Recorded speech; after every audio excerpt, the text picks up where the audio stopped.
Pakshi Khurana coming up in the next 30 minutes.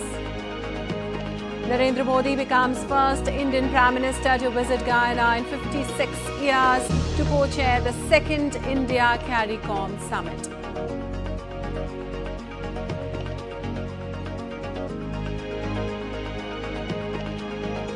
Netanyahu makes a surprise visit to Gaza, offers a $5 million reward and safe passage for anybody who helps return Israeli captives.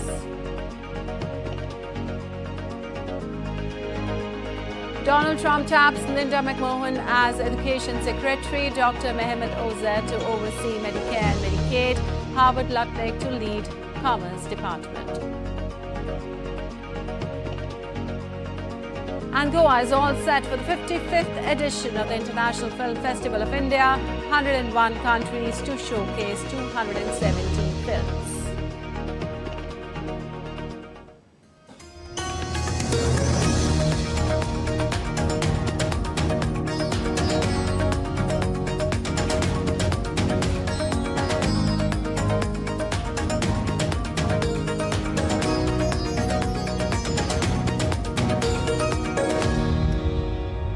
On to the top story this after concluding constructive and fruitful G20 Brazil visit, India's Prime Minister Narendra Modi is visiting Guyana in the third leg of his three-nation visit. This is the first ever visit of an Indian Prime Minister in over 5 decades.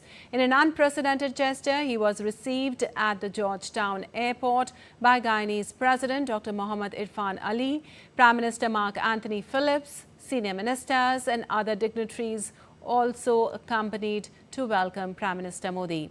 Later in a tweet, Prime Minister expressed confidence that this visit will deepen the friendship between our nations.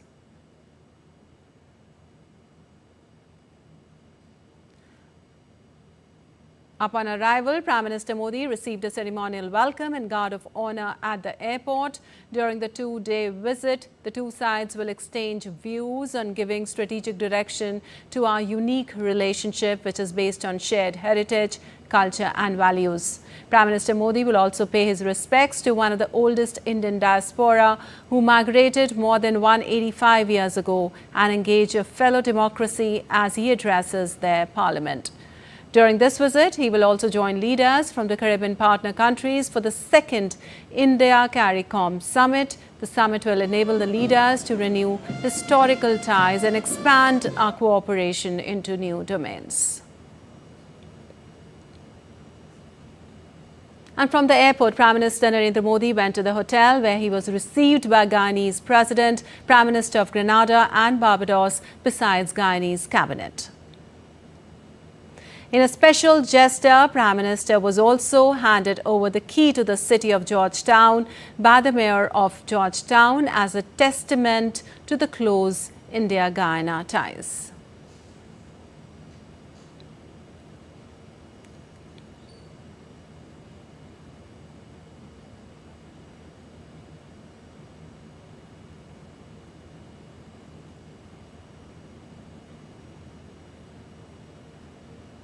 Well, the hotel lobby was adorned with vibrant cultural displays and the atmosphere was filled with a sense of pride and celebration.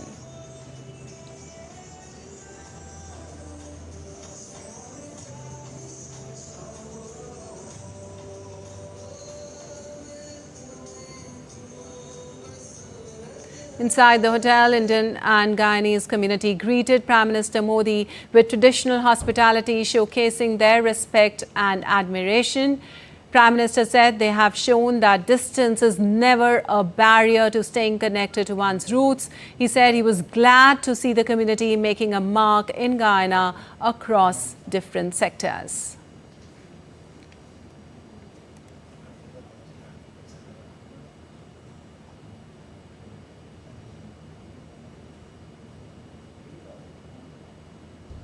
Meanwhile, Guyana will confer its highest national award, the Order of Excellence, on Prime Minister Narendra Modi. Barbados too will confer the prestigious Honorary Order of Freedom of Barbados on Prime Minister Modi.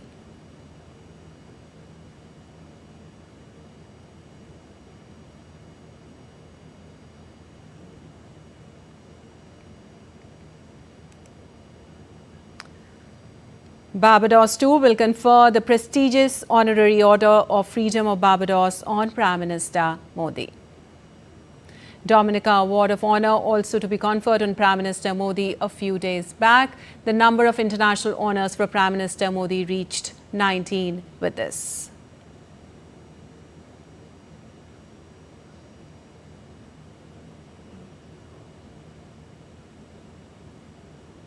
And Prime Minister Modi concluded his two-day Brazil visit with significant bilateral meetings with leaders of Australia, Brazil, Chile and Argentina. During their respective meetings, leaders took stock of full range of shared relationship. With Australian counterpart Albanese, Prime Minister Modi held the second India-Australia annual summit. We get you more details in our report. On the second day of the G20, on the sidelines of the summit, Prime Minister Narendra Modi held the second India-Australia annual summit and bilateral meeting with counterpart Anthony Albanese. Both leaders reiterated their commitment to further advance India-Australia comprehensive strategic partnership in myriad areas. Besides, they also welcomed the launch of renewable energy partnership. PM Modi said that in the last 2 years, India-Australia ties grew immensely in several sectors. पिछले 2 वर्षों में हमारे आपसी व्यापार में 40% वृद्धि हुई है। रक्षा क्षेत्र में जॉइंट एक्सरसाइज, यंग ऑफिसर्स के बीच एक्सचेंज और हमारे प्लेटफॉर्म्स के डिप्लॉयमेंट को बढ़ावा मिला है। While Australian Prime Minister too welcomed the launch of India-Australia Renewable Energy Partnership. Today I am delighted to welcome the launch of the India-Australia Renewable Energy Partnership. This is a significant milestone in our cooperation. Our new partnership will boost two-way investment in renewable energy projects like solar PV manufacturing, battery mineral processing, green hydrogen and green iron. PM Modi also held a bilateral meeting with Brazilian President Lula da Silva. President Lula told PM Modi that they have incorporated several things in their G20 which were also inspired from India's presidency. He added that Brazil wanted to reach the level of efficiency in organizing the summit that India had shown last year. Leaders also took stock of the full range of bilateral ties between two nations and reaffirmed their commitment to improve cooperation in sectors like energy, biofuels, defense, agriculture and more. With the President of Chile, the two sides discussed the potential in areas such as trade and pharmaceutical cooperation. There are discussions on a commercial cooperation agreement that are ongoing between the two sides. Meeting between Prime Minister and the President of Argentina, Javier Milei. The two leaders exchanged their thoughts and their experience in handling issues related to governance. After Brazil, Prime Minister Modi met Chilean President Gabriel Boric Font. India's ties with Chile are getting stronger across various sectors. The talks focused on ways to deepen relations in pharmaceuticals, technology, space and more. PM Modi said it is gladdening to see Ayurveda gaining popularity in Chile and ties in this sector can gain momentum. Besides, the Prime Minister also had an outstanding meeting with Argentinian President Javier Milei, after which he said that India cherishes the close friendship with Argentina. They talked about enhancing ties in energy, defense production, trade and culture. India-Argentina strategic partnership marks 5 years, adding immense vibrancy to bilateral relations. Earlier on day one of his Rio visit, Prime Minister Modi held bilateral talks with the leaders of US, the UK, France, Norway, Italy, Indonesia and Portugal. Bureau Report, DD India. Well, Israeli Prime Minister Benjamin Netanyahu visited Gaza on Tuesday, where he said Hamas would not rule the Palestinian enclave after the conflict had ended. He added that Israel had destroyed the Islamist group's military capabilities. He stressed that Israel had not given up trying to locate the 101 remaining hostages believed to be still in the enclave, for which he offered a $5 million reward and safe passage for anybody who helps return Israeli captives held in the territory. Hamas will not rule Gaza.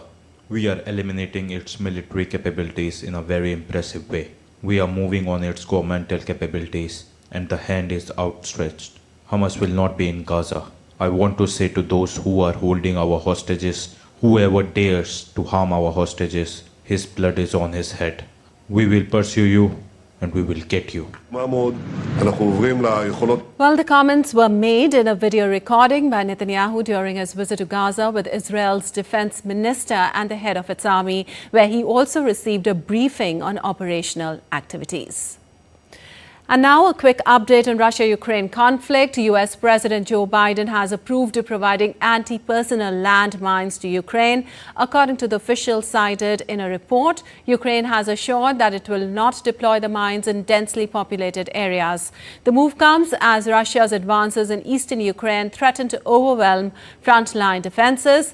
This decision marks a significant development in U.S.-Ukraine relations amid ongoing tensions in the region. Meanwhile, Kremlin warned that President Joe Biden's decision to let Ukraine strike targets inside Russia with U.S.-supplied longer-range missiles adds fuel to the fire and would escalate international tensions even higher. And now shifting focus to the U.S., where President-elect Donald Trump is forging ahead with his presidential transition, announcing a list of loyalists for top roles in a string of controversial cabinet picks. He's named Linda McMahon as the Education Secretary. McMahon headed up the Small Business Administration in Trump's first administration and was a major donor and early supporter of the Republican president-elect when he first ran for the White House almost a decade ago.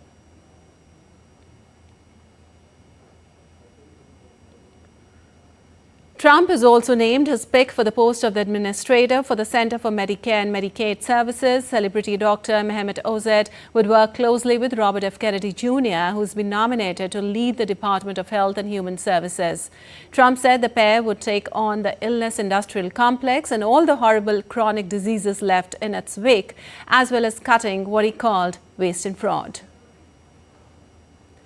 And last but not the least, announcement made on Tuesday included the name of Cantor Fitzgerald, CEO Howard Lutnick, who will lead the Commerce Department in Trump's cabinet. With Lutnick, Trump would be tapping a longtime friend who backs the Republicans' vision to bring manufacturing jobs back to the U.S. and promote the adoption of cryptocurrency.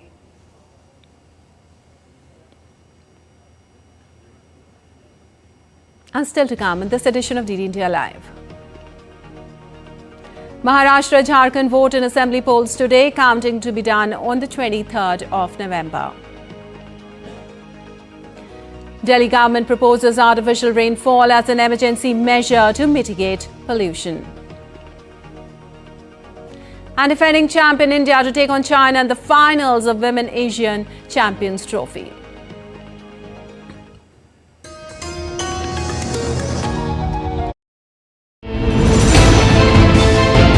Geopolitics and trade deals. Economic challenges amid development. Hard work and the path to prosperity. It's the economy always. Between walkers, money is what money does and says. Supply creates its own demand. Between the bulls pulls and bears tears.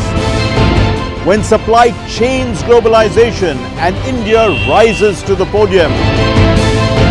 We'll get you centered with the Economic Brief at 8 p.m. every Thursday on DD India.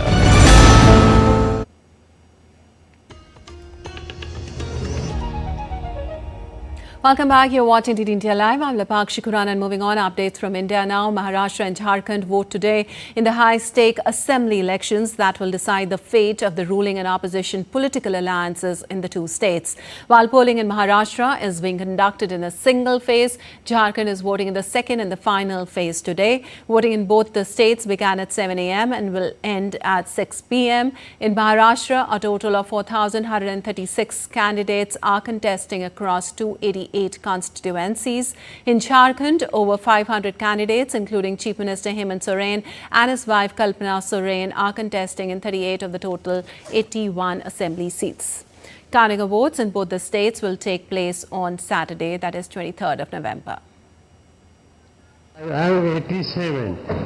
Still, I say it is my duty to vote. The voters would be vote for your conscience, that you know that who will work for you and he is better for the society. Considering we keep saying India has such a youthful population, it's really nice to see them again getting involved in politics instead of, earlier it was like, oh, I don't know, nothing's in my control. Everything is in our control if we come together as a big group. I always vote for progress for the state and the country, and I vote looking at myself as an Indian. Yeah. I have voted for a stable government, for development, for betterment of Mumbai. Mumbai has so much potential. We need to make it much better than what it is, and I think we can do that if you get up and vote. While moving on, the 55th edition of Indian International Film Festival will begin today in the picturesque West Indian state of Goa. The 180 international films from 81 countries will be screened during the festival this year. The festivities will commence with the red carpet premiere of the opening film Better Man, directed by Australian filmmaker Michael Gracie. This year's IFFI will feature Australia as the country of focus. For the first time in IFFI's history, the opening ceremony will feature live Indian Sign Language interpretation, ensuring that all attendees, including those with hearing difficulties, can fully engage and enjoy the festival. The 55th edition will also feature IFFI, an entertainment festival that brings together films, food, art and interactive experiences. IFFI 2024 will also focus on young filmmakers. The future is now. The theme of IFFI 2024 underscores the importance of fresh voices in shaping the future of world cinema.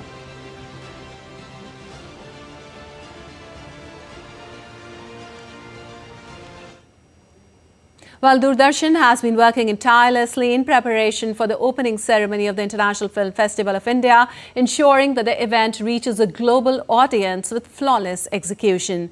As the official broadcasting partner of IFFI, DD India correspondent gives us the insights of the event.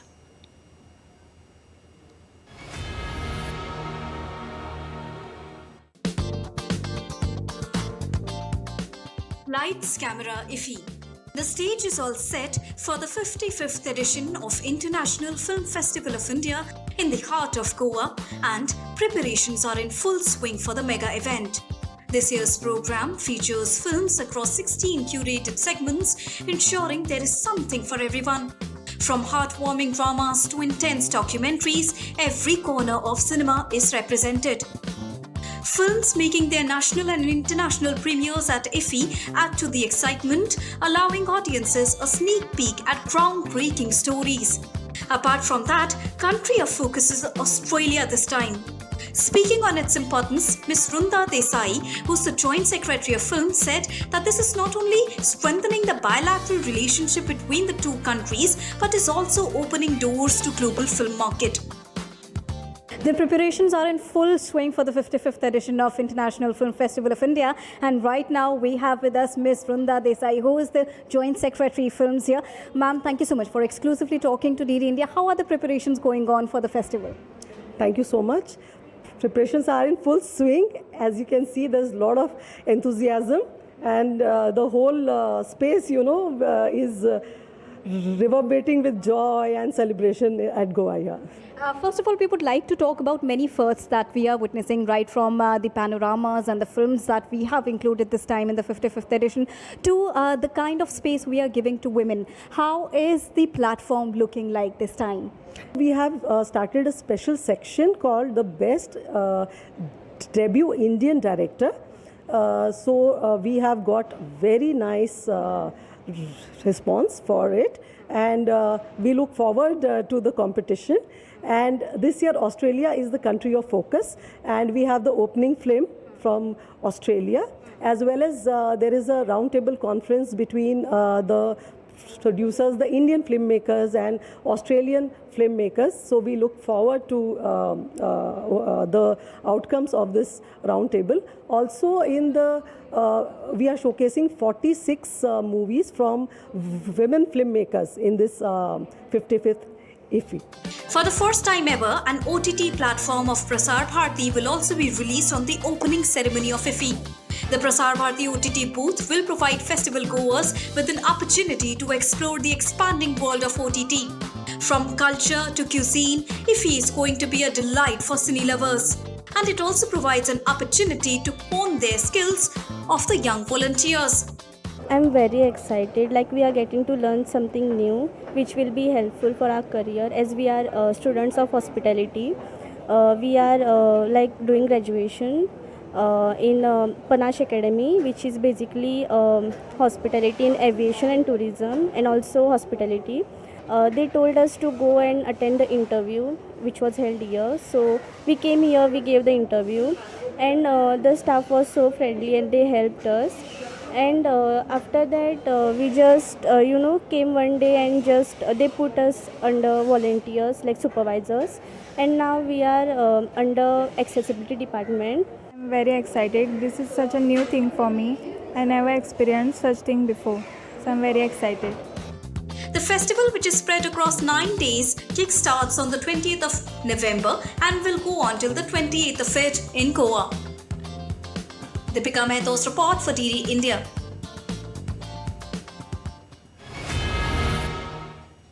And moving on, Delhi's air quality remains in the severe plus category, with toxic pollution choking the capital for a second day. Delhi police is conducting vehicle checks to ensure proper implementation of Stage 4 of the Graded Response Action Plan.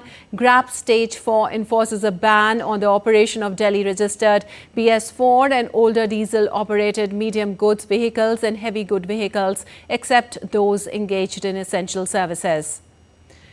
The Delhi government has proposed artificial rainfall to be carried out in the capital as an emergency measure to mitigate pollution. It has also urged the central government to intervene, requesting Prime Minister Narendra Modi's assistance in facilitating artificial rain in the capital.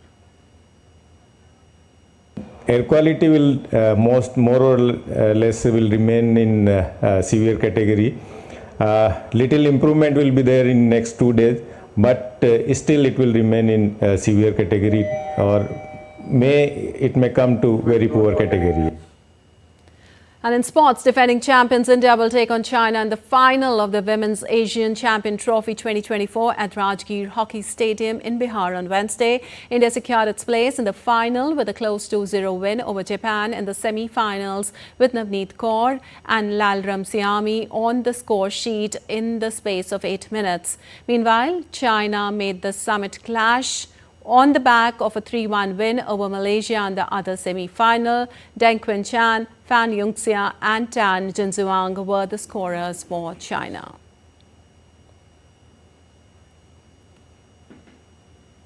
All right, that's all for this edition of DD India Live, but let us know your thoughts on the news of the day. For those on the go, you can get all the latest news and updates from India and across the world on the DD India mobile app. The app is available on both Android and iOS platforms. Scan the QR code on the screen to download now. Well, we'll be back with more news as it breaks here on DD India. I'm Lipakshi Khurana from all of us here in Delhi. Thanks for watching DD India Live.